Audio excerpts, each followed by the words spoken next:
From MTN News, this is Montana This Morning. With kiddos back to school, Billings parents are continuing to raise alarms about when it comes to school safety. We'll have more on efforts to keep students safe on their way to class, plus new details about the Short Draw fire. We now know several homes and dozens of structures were destroyed by that blaze. Plus, a woman in Yellowstone National Park burned after walking off trail with her dog. We'll have details on that in a few minutes. Good morning and welcome to Montana This Morning on this Thursday, September 17th. I'm Augusta McDonnell here with Miller Robson. Well, good morning, Augusta. Hello, good morning, everybody. It's the calm after the storm, I guess you could say. Yes, right it definitely now. is. And rainy yesterday. Sure enough, some areas seeing record amounts of rain, a good soaking. Chinook over 6.5 inches of rainfall up there, flooding the fairgrounds. We're going to talk totals coming up here in just a bit. Preliminary totals. It's also cooler than average yesterday. Our high only getting up to about 61. Pretty seasonal with our low though. Top gust yesterday. Not only do we have the wind, the rain, but we had that wind chasing behind that low. I mentioned we could have gust easily at 50 miles an hour in Billings. Well, at the airport, we had a gust of 55. Look at that total yesterday, almost $1.25 here in Billings, and we made a big cut into that deficit. Now we're on the plus side for the month and still behind for the year, but we're doing a lot better than we were a couple of days ago with all that rainfall. Right now it is 60 at the airport, still a little milder than normal. Humidity at 55%. Still dealing with some winds out there. That will taper off as the morning goes on. Hopefully by lunchtime out of here in Billings anyway. Gust of 30 miles an hour. Across the area we've got temperatures in the 50s and 60s. You can still see that rain up there in the northeast corner of the state where we also see some of those stronger winds. We'll take a look at that and we'll talk about those totals coming up with the main forecast just around the corner. All right, Miller, thanks for tracking all of that. Okay. Top story today, Billings parents are continuing to push for more safety when it comes to school zones. This has been an issue that's left parents in Billings worried for years. The city stepped up with the Safe Routes to School plan in 2022. Now our Isabel Sparts dives into the ongoing concerns and future plans that the city is making to ease those worries. Safety is the biggest concern for parents who have children who walk or bike to school. And busy streets like Pauley Drive can make that journey difficult. But it's not the only spot across the district that parents are concerned of. Even on a rainy Wednesday, kids were walking home from school, including parent Erin Gallagher, who walks with her son to Boulder Elementary due to safety concerns. I just wasn't comfortable having my son walk to school or ride his bike by himself. People don't necessarily listen or just obey general safety and traffic laws. She began volunteering as a crossing guard at 32nd and Pauley at the beginning of the school year, already witnessing several violations. I've had people stop at the other side and inch their way through while I'm crossing kids. I've had people stop and as I'm crossing here on Pauley, try to make a right-hand turn when I'm actually crossing them the rest of the way through the crosswalk. But city engineer Mac Fogelsong says they're working on it. We got the 2024 projects on the ground, opened, signed, striped before school started this year. 6 elementary schools received major safety improvements, including curb extensions and filling missing sidewalks, as a part of the Safe Routes to School project. And a $3.5 million federal grant is assisting with these costs. That's bringing $3.5 million into our community to help implement mostly these Safe Routes to School projects from the Phase 1 plan, so for elementary schools. Another spot of concern is Riverside Middle School. A recent video shows a young girl almost getting hit by a car, and parents believe a lack of crosswalk is part of the problem. That crossing is one of those projects, and we're going to work with the school district to kind of work on that project, and it'll be constructed here shortly. And while more will be completed in the coming years, Fogelsong says drivers still need to be more aware. It's just that recognition that, hey, school year has started, drivers need to be a little more careful, cautious. And it helps just having someone be aware, in our community, and it's just another set of eyes, making sure our kids are getting where they need to be and nothing happens to them. In Billings, Isabel Sparts, MTN News. Isabel, thanks so much.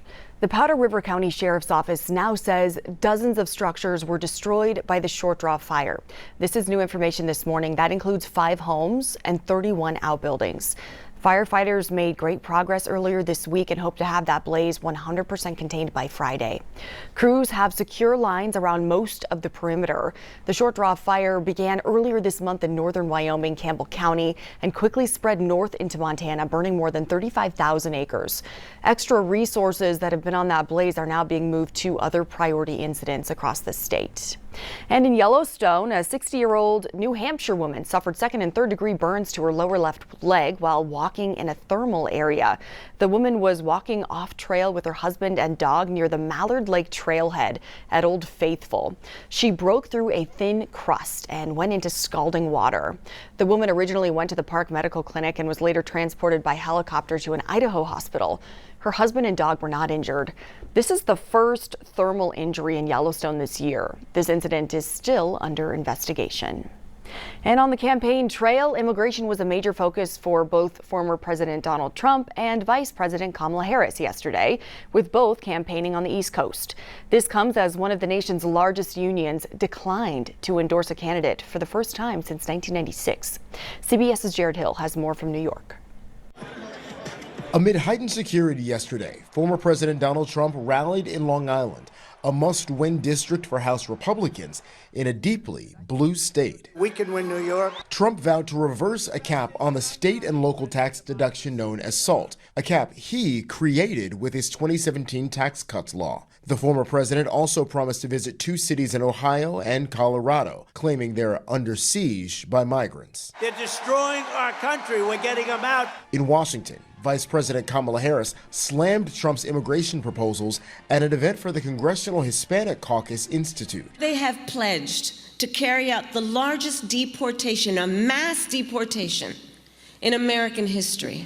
How's that going to happen? Massive raids? In a possible blow to the Harris campaign, for the first time since 1996, the Teamsters Union declined to endorse the Democratic presidential nominee, choosing instead to endorse neither candidate. The union released internal polling showing more members support Trump. It's a great honor. They're not going to endorse the Democrats. But multiple local chapters of Teamsters have endorsed Harris, including in Michigan. We can't allow Donald Trump to become president. Meanwhile, the FBI says Iranian hackers stole information from the Trump campaign and sent it unsolicited to the Biden campaign before the president dropped out. A former Biden campaign official tells CBS News that material was not used. Jared Hill, CBS News.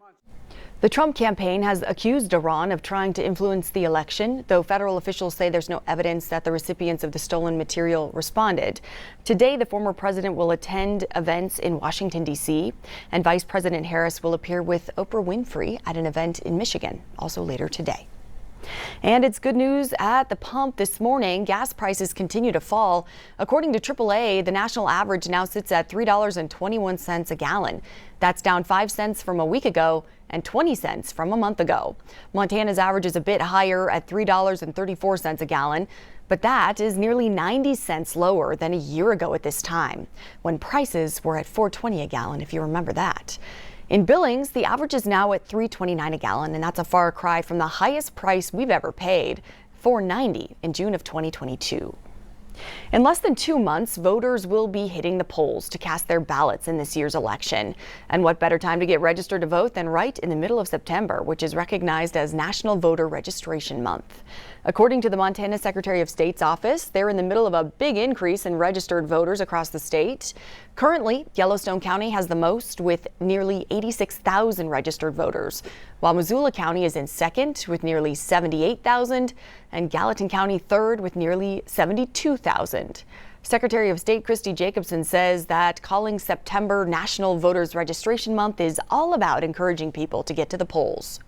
So important that everybody has a voice in electing our leaders and the future of where our country and our state and our local governments are going and who those leaders are. So it's just super important that everybody has their voice heard, and this is how we determine the leaders of our country and where the direction's going in the future. Jacobson added that it's standard for registration to be higher in a presidential election year. And this year seems to be holding true to that trend with several big decisions coming up on the ballot in November. In health news this morning, the nation's opioid crisis has claimed more than 80,000 lives in 2023 alone.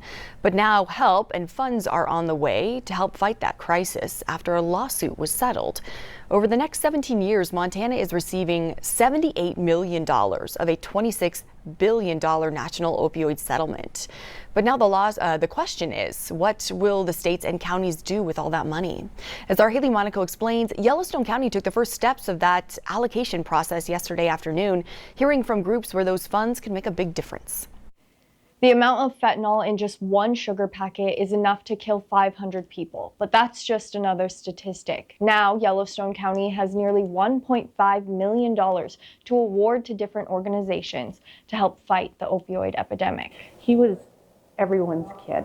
We called him our golden child. 26-year-old Tyler Benjamin was born and raised in Billings. He was a father, a chef, and struggled with addiction. He overdosed at our house on December 15th of 2021. Tyler's mom, Jennifer Benjamin, says they moved Tyler back into their home just 3 months earlier. We thought he'd be safe, but we had no idea that fentanyl was something he was using, or we would have done things so differently. Understanding the heartbreak addiction can bring. The drug is so powerful and so addictive. Benjamin was present at a meeting on Wednesday supporting the Montana Meth Project as they asked to be considered for a $35,000 grant to continue pushing the one pill can kill message to kids. For the longest time, we were really steadfast in a consistent message around methamphetamine and the risks that are associated with doing meth. But we felt that it was just too dangerous not to lean into this conversation. In the first year, the Yellowstone County Metropolitan Region has over $1.4 million to grant to organizations. Analysis, children who are either exposed to drugs in utero or exposed to... It will have almost $1 million in each of the second and third years. Wednesday's meeting was to hear proposals. Another meeting will be held to vote on funding decisions, but a date has not been set. We've got a plan for educating across the board, upping the awareness. 7 out of 10 pills that are being confiscated have been laced with a deadly dose of fentanyl. And again, the stakes are just too high not to warn kids about the cost and potential risks of experimentation. Steps in the direction toward fighting a crisis too many have been hit by. We had no idea how deadly it was and what a big problem it was in our community. In Billings, Haley Monaco, MTN News.